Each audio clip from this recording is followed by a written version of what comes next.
Hello, I'm Neil Quigley and welcome to the latest episode of my Blogcast. Hope you're well and you've had a good couple of weeks. Mine have been relatively busy as ever. A couple of Fridays ago, I went and saw a good friend of mine do a gig in his local memorial hall. I've known him now for about 18 years and he is a musical performer, a singer and an actor.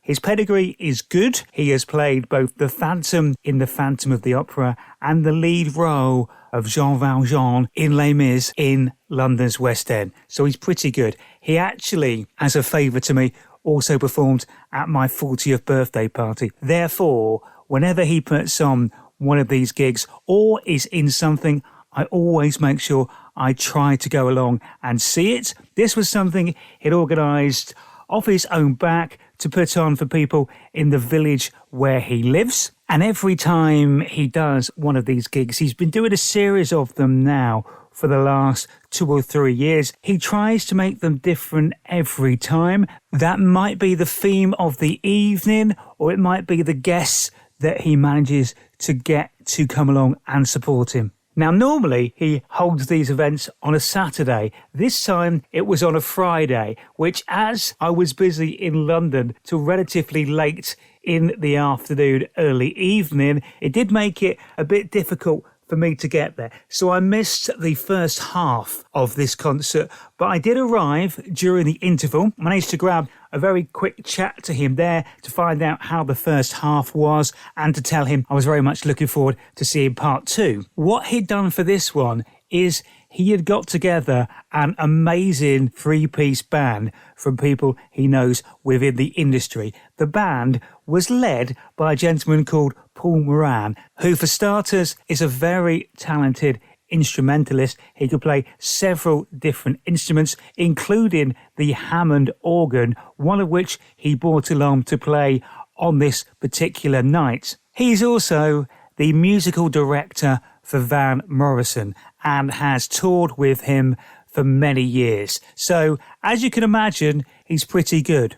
He was joined in the band by the drummer from Van Morrison's band, who also now plays with Madness as well. Plus, he's toured all over the world, playing with all sorts of well-known worldwide artists. He was just brilliant to watch. And lastly, there was a guitarist who is massive on the jazz scene. He's played at Ronnie Scott's I don't know how many times. Mike fronted up the band and they just did some songs. As simple as that. In fact, I spoke to him leading up to the night and asked him how long they would be rehearsing. I thought they might do a whole half a day's worth on the day of the actual gig because it was just a one-off thing and they're all very busy, so they couldn't get together to rehearse before. He told me that they'd only have about half an hour to rehearse. Obviously, independently, they'd worked out the songs they were going to do. All the MD had worked out the musical scores and sent them round to everybody. So they've all had chance to individually practice their own bits. And obviously, Mike had to learn all the lyrics to some new songs that he hadn't sung before. But to do all that and perform how they did on just 30 minutes rehearsal was amazing. The second half started with an instrumental version of Hush, the song made famous by Kula Shaker, I guess. Well, it was certainly the best known, most recent version of that song. The version they did this night was absolutely amazing. And bearing in mind, that was the first time I'd heard this band together. It blew me away. And then Mike comes on and they do a great range of songs. They do quite a few Van Morrison songs, but if you've got his musical director and his drummer there, you may as well. You know the songs are going to sound absolutely spot on. Mike done a great job singing them. He also did some disco and soul stuff as well, finishing the night with a memorable version of Stevie Wonder's song Superstitious. I thoroughly enjoyed it. The second half just flew by. It was such a good gig. One of the benefits, of course, of being friends with a performer is after most shows or concerts, there is usually a bit of an after show party somewhere with some drinks and the chance to catch up and talk with everyone. So I obviously got myself invited along to that. In fact, I got my mate Mike Sterling to drive me there after the gig. Not only had I watched him sing for half of a 2.5 hour show, yes, I also made him drive me to the after show party, because obviously I must have thought that he'd not been working hard enough. He was going there anyway, in my defence. That was great fun. It was just at the local pub. Met lots of great people from the area.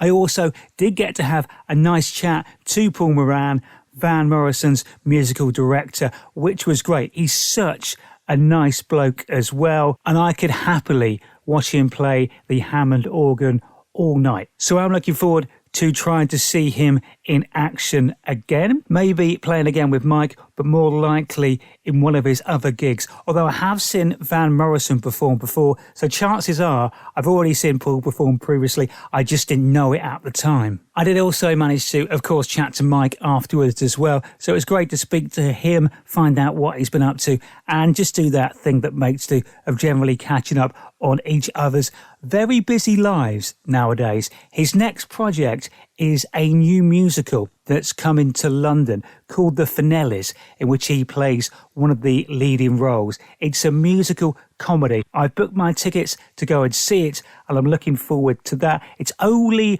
on a short 2-week run because it is a brand new show that they're trying out for the London audience. So if you are around the capital and you fancy a fun night out, it's called The Finellis. Grab yourself the tickets, come along, and you never know, I might see you there. It was a weekend of slight contrasts because the day after I'd been to Mike Sterling's brilliant gig, it was the annual church quiz. Not my church's, it was my girlfriend Linda's mum's church. She goes there every Sunday. They have this quiz once a year. We went along 2 years ago and we actually managed to win the whole thing. Linda and I missed last year because it clashed with something else we were already going to. Her mum, not wanting to make that mistake again, booked us up very early for this year's event. So we were going back in our eyes to defend our own title. It's in the church hall, as you would expect,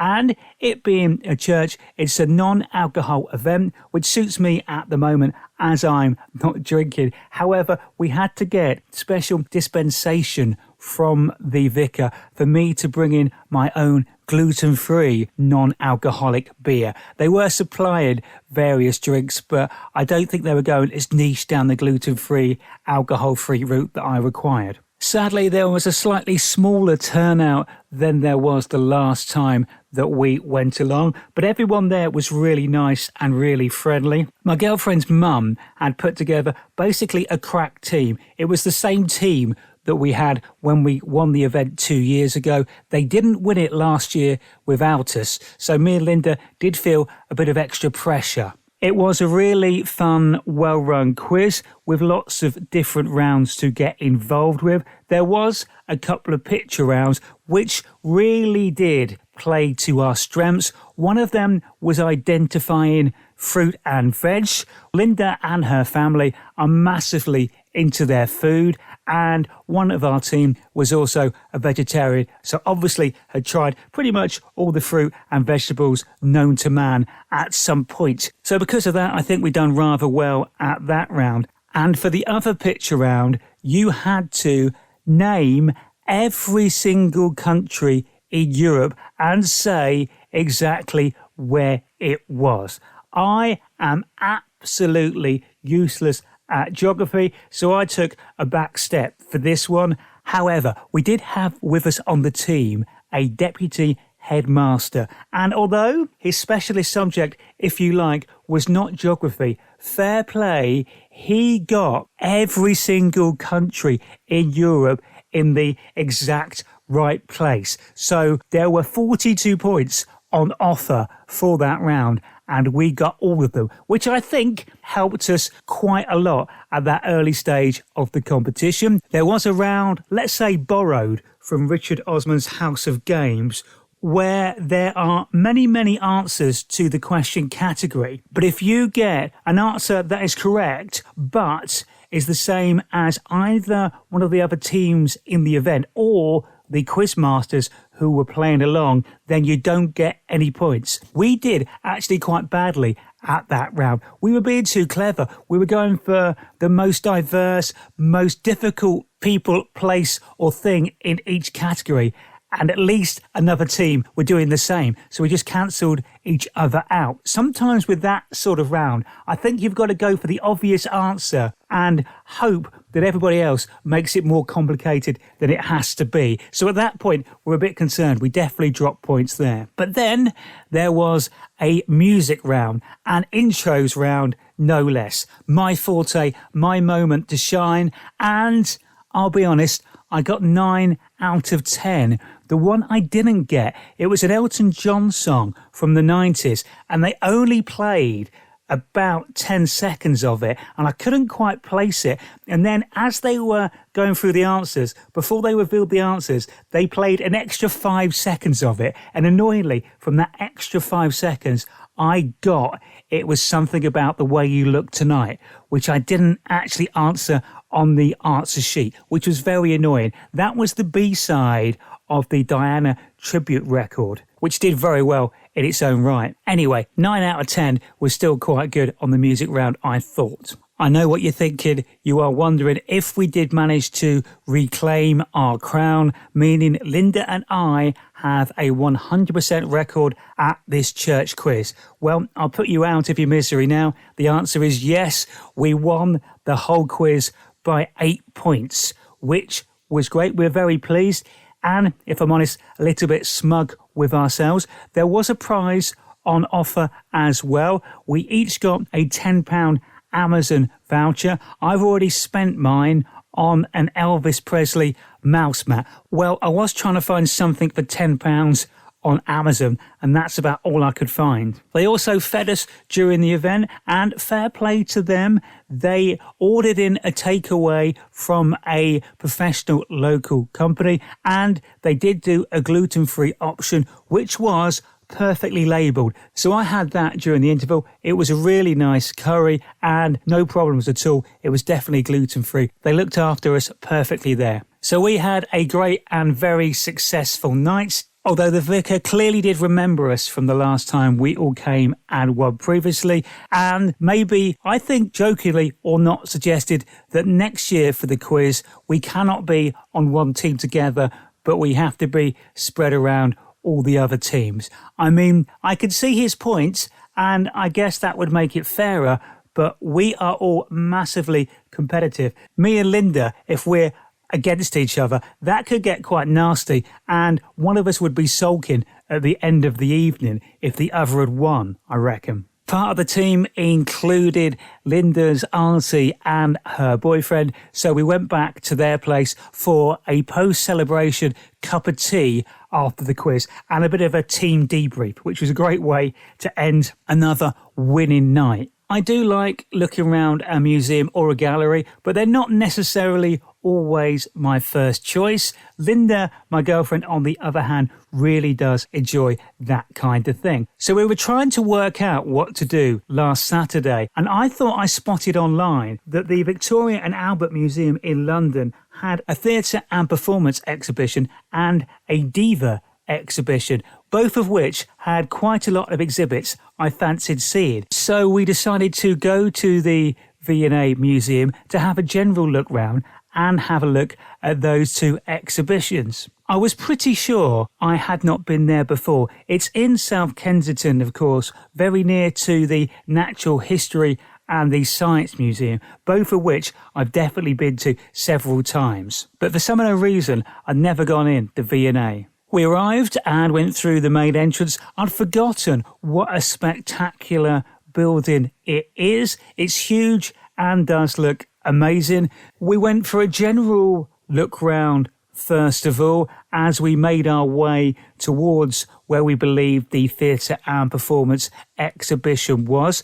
They have some huge items in there. There was many of them I was looking at thinking, how did they get that in the building. It just seemed impossible. They were so gigantic. I thought they might have actually had to build the building around some of those exhibits. They were so huge. Then Linda managed to find the jewellery exhibition, so we had a good look round there. I must say, some of the jewellery they had on display from like the 1500s was amazing. I think it's much better than some of the jewellery we have nowadays. It looked fantastic. I'm guessing the price reflected that as well. Anyway, when I managed to drag Linda away from the rings, earrings and necklaces, we continued on our way to the first of the two exhibitions I wanted to see, which was on the second floor. On their website, I thought that I'd read that it was running until the Sunday of the weekend we were there on the Saturday. However, when we arrived at where the exhibition should be, there was a big sign outside saying the exhibition was closed and would return sometime in the summer. I couldn't go and see the theatre exhibition, which was one of the main reasons for going, but I thought not to worry, I've still got the Diva exhibition, that'll be fine, I'll enjoy that. We continued looking around the main museum at sculptures, then we went and looked at the Buddhism section, the South Asian section, and the fashion section, which I did quite enjoy. I, again, think the older the fashion, the better it was. Stuff in, say, the 1700s and 1800s, I thought looked great, much better than some of the stuff we were wearing in the 90s, in my personal opinion. Right in the middle of the fashion section was where the Divas exhibition should be. And guess what? When we got to the Divas exhibition, I could see it had been decommissioned. It was all closed up, and for a gap in the boarding, you could see that basically they'd taken the whole thing down. So I didn't get to see that one either. That said, I did enjoy looking around the museum. It is quite spectacular and they've got lots of brilliant stuff in there, but it does mean I'll have to go back to see the theatre and performance exhibition at some point in the summer, I guess. I am lucky that my girlfriend is such a big foodie, likes eating out, has got a million cookbooks, likes cooking, and she does understand that as a celiac, I have to be on a very strict gluten-free diet. Therefore, I'm very picky at the places I eat out. Ideally, I want it to be somewhere that's celiac accredited so I feel safe and I know there's a good choice of meals and I know I'm not going to get gluten, as we say in the trade. This does mean we generally eat out regularly at just the same 5 or 6 places, and she likes a bit more variety than that. So what she does to counteract that is she manages to find restaurants around London that are fully gluten-free. And she found us one of these in Notting Hill, which was a Japanese and Mexican fusion place, which in itself just sounded fascinating. So we booked a table there to go and eat after we'd been to the museum. It was a restaurant called Los Mochis, and I must say, from the moment we arrived, it just looked fantastic. The staff were brilliant, very friendly, very helpful, very attentive. The menu was clearly marked saying that everything was gluten-free on it, no gluten in the building. That means I could order everything on the menu, which doesn't happen that often unless I go to a place that is fully gluten-free. Linda had heard brilliant things about this place. The reviews for it were very, very good. Having eaten there now, I can see why. They do a very good margarita, which Linda enjoyed, and they do a couple of decent mocktails, which I sampled just for research purposes, of course. They've got a great selection on their menu. It took me quite a while to decide what to have. The idea is, because it's a Japanese Mexican fusion place, is you get a selection of dishes to share. Normally, I'm not a big fan of sharing food. However, when I'm somewhere that's fully gluten-free and I can have everything, I'm much happier with that because it means I can try more stuff. We ordered some traditional Mexican green beans, which came covered in chili and garlic, which were fantastic. Then we got calamari, which I don't get to have very often, so I was quite keen to have that because I really like it. We had a bit of falafel as well. Weirdly, It's rare to actually get that gluten-free. A lot of the falafel around has gluten, so again, something I don't get to have very often. All of those dishes were great. And then we came on to our tacos. We chose one each. I chose a duck one, which came with hoisin sauce and onions and cucumbers and tasted fantastic. Linda selected the cod taco, which again was amazing. They both tasted so good. But this was my real highlight. On their menu, they had 7 desserts that I could choose from.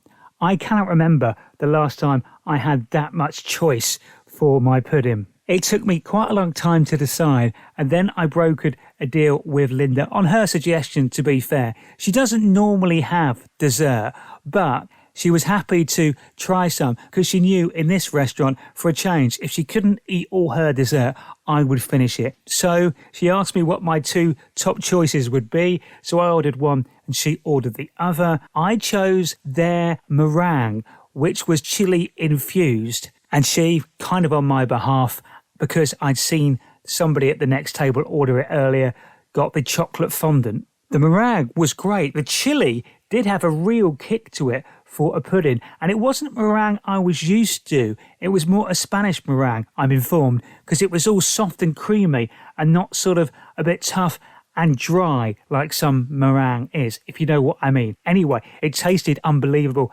as did the chocolate fondant that came with some ice cream. This meal was part of a celebration, so on the booking, Linda had let the restaurant know this. So while we're eating our desserts, they brought over one of the other options, which was a cheesecake with a candle in it to blow out as part of the celebrations we were having. That, as it happened, was my third choice on the dessert menu that I was deciding whether I wanted or not. So I got to sample that as well. I really enjoyed all of the desserts, and I did get to have the lion's share of them as well. Fantastic night there. We would definitely go and eat there again. Food was amazing.